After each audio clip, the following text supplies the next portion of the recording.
સમાચારની શરૂઆત કરીએ ભરૂચ સ્થિત ભરૂચ મનરેગા કૌભાંડમાં કોંગ્રેસ નેતા હીરા જોટવાને ન્યાય મળવો જોઈએ તેવી માંગ ઉઠી છે। ત્યારે સૂત્રાપાડામાં આજે જુદા જુદા સમાજના લોકો મોટી સંખ્યામાં એકઠા થયા હતા અને મામલતદાર મારફતે રાજ્ય સરકારને આવેદનપત્ર અપાયું હતું।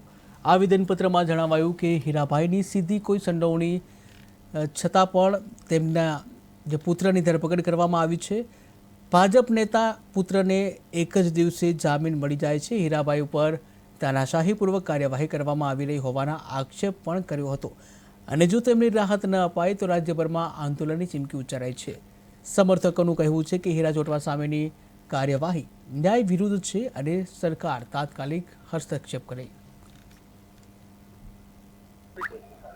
મેણસીભાઈ સરમણભાઈ વાળા પૂર્વ જિલ્લા પંચાયતના મેમ્બર અને પૂર્વ સરપંચ શ્રી બરુલા ગ્રામ પંચાયત। અમિતભાઈ વાત કરવામાં તો આજે આવેદન આપ્યું છે, કયા અનુસંધાને આવેદન તો એટલા માટે આપ્યું છે કે હીરાભાઈને તમામ સમાજનું સમર્થન છે અને અગાઉ અમારા આહિર સમાજ મારફત પણ આવેદનપત્ર અપાયું છે। આ વખતે સર્વ સમાજમાં આવેદનપત્ર એને ન્યાય મળે અને તાત્કાલિક એને સરકાર એને જે આપનો પરિચય। મારું નામ ભગીરથસિંહ હિંમતસિંહ ઝાલા, કોંગ્રેસ આગેવાન। ભગીરથભાઈ વાત કરવામાં આવે તો આજે આવેદન આપ્યું છે, કેટલા સમાજના લોકો જોડાયા છે, સમાજની શું માગણી છે?